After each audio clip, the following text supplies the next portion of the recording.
Hi, this is Lindsay from Tales of the Shaker, and we're excited to visit Dial 9, a Prohibition bar in the town centre of Southington, Connecticut.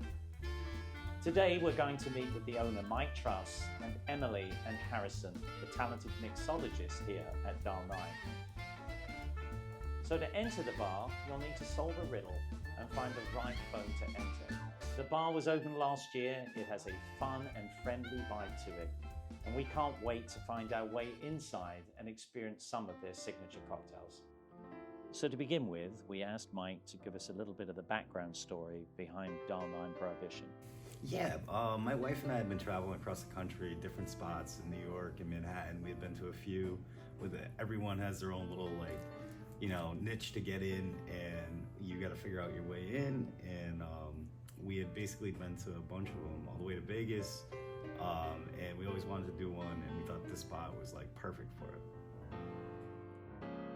So the whole idea of the Dial 9 concept was like back in the day, any institution you were in, school or work or big, businesses, you always had to dial 9 to get out to the landlines to make a regular call outside the building. So that's kind of how we came up with like the Dial 9 and the whole phone repair service. That's our fake storefront. Emily, what inspired you to get into a career here with mixology and bartending? Well, I think I was younger. You turn 18, you're allowed to handle alcohol, and being in college, it's the smartest thing you can do is go into the industry. So I started doing that, started serving, and then I started bartending. I was a baby bartender in Southington, and I started working for Mike Truss, and that's how I was offered the position as bar manager over here. And we have a lot of fun, and being in the industry is just great. You learn a lot of things, you meet cool people, everyone's so willing to help you, and the spectrum is so wide of how far you can go with mixology, and just the best part of it is working alongside your friends, and it's just killer. It's a fun job. So I just really kind of started with something that would work with my schedule as a collegiate athlete. My friend was a bartender and kind of helped me get my foot in the door, and I kind of just found something to make some money, and I found something that I'm really good at, really enjoyed. I'm really big into the psychological stuff, so having communications with customers and having that ability to just kind of be their support system is kind of a nice little feeling, and I just have good interaction. I have a fun time. I don't mind the late hours, and it's just something I'm good at, so I'm going to kind of keep pursuing it and, figure it out. Amount of attention to detail that it takes to run something like this isn't like your average dive bar where you just come in and there's the menu, this is what we have, blah, blah, blah. You have to explain, there's a lot of backstory to it, and all those little details kind of make the whole experience unique. How do you approach developing your cocktail recipes and then experimenting with sort of unique flavor combinations? So when we first opened up here, it was kind of, it was just the three of us. It was me and you kind of bouncing ideas off of each other. And now that we're coming forth with a new cocktail list, we took our entire team and combined all of our ideas together, which was really exciting. I'm really proud to say that all of our bartenders here are so creative, and so to have their creative ability involved in that as well. And really it's just throwing things in a cup and seeing how it tastes. That's it. Ever since Emily started working for me, she's had this creative spin to it where she can identify flavor profiles and kind of really dives deep into it. So it's one of those things that is very much elevated from your average cocktails. That was sweet, thanks. How do you use seasonal or even source unique ingredients to your cocktails and keep that menu interesting? Sure. Whenever we get into a season that's upcoming, we always sit down and we see what's available, what's the freshest flavors, what's the most, trending ingredients that we could find. And we kind of spitball back and forth, being chef and mixologist, to kind of come up and pair the flavor, profiles to really spark. Yeah, you really want to think about what people like. It's all about what's going to catch somebody's eye, and like you said, what's trending is our area. What demographic are you dealing with, and what's really hot? And on a small scale, it's espresso martinis, so you want to elevate an espresso martini.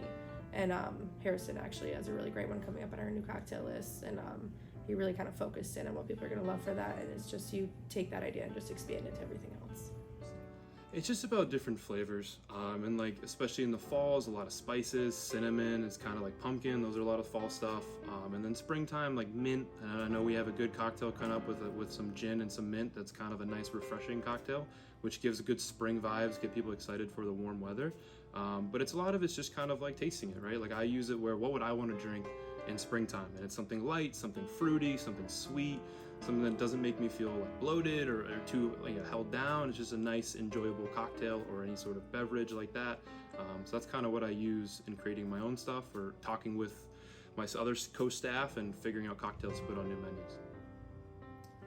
Can you share any unique or standout creations that you have that might be a twist on a classic that have become your signature cocktails? It's actually funny you're asking Harrison both that. Harrison and I both that. So we really love the paper plane. That's probably my like top 3 favorite cocktail. And normally that's just served up with an orange peel expressed over that, but we like to add some orange bitters to that. Some fee foam for a little bit of froth for some texture, and then we serve that in a big cube. So that's like we're actually putting that on menu as well. And we're naming it Get Lost Sam Ross because that's the guy that made the cocktail. He's from New York. And so we just elevated that in our specific way. The flavors are very similar, but we just find that it tastes better that way. So that's a Prohibition style drink as well. Another one is our tequila espresso martini. It's just a little twist. Everybody loves tequila until it's the morning after. So we're hoping that we can kind of put a little twist to it, some cinnamon, some horchata, make it kind of a cool, unique cocktail that tastes really good. It gives people a classic one, but also gives it something special. They have to come to see Dial 9 to get it and kind of make us unique in that sense. We also feature a duck fat washed bourbon Manhattan, which is something that old-fashioned. We do. So We also duck feature. fat, yeah. We also feature a duck fat washed bourbon, old fashioned, which we're proud of. Again, kind of that flavor profile of washing it with duck fat instead of a beef fat, but it kind of rings right through. So you're gonna kind of soak it with the duck fat, the Angel's Envy bourbon, and then you're gonna strain it out so there's no residue of any kind. And we're gonna add a little simple and make it kind of like a classic old fashioned. But it's gonna give a nice flavor with the duck fat, even though I know it sounds a little intimidating, but I promise it's gonna taste really, really good.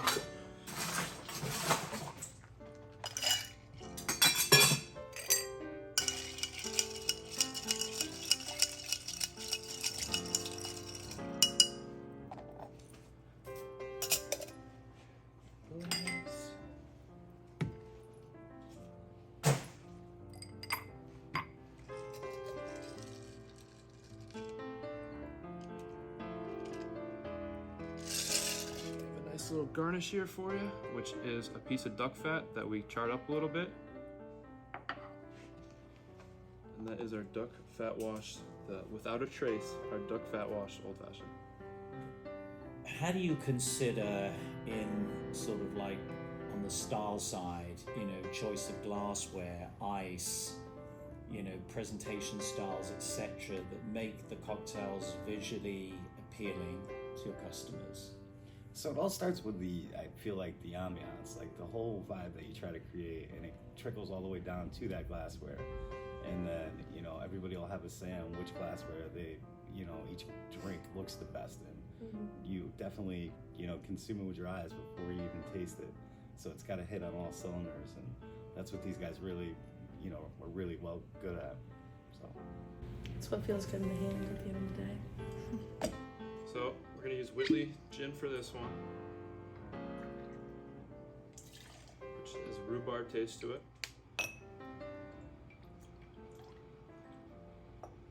Those rhubarb bitters, and a little bit of rose water, Saint Germain,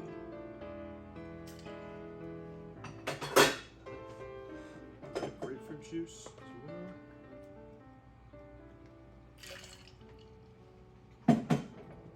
Splash of simple. Get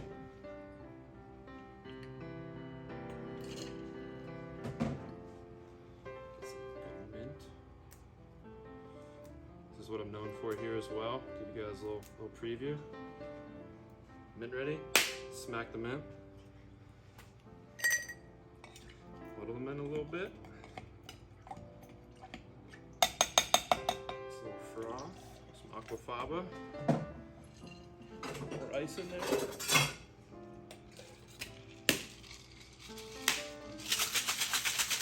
Make a cake that smiles for everybody to see.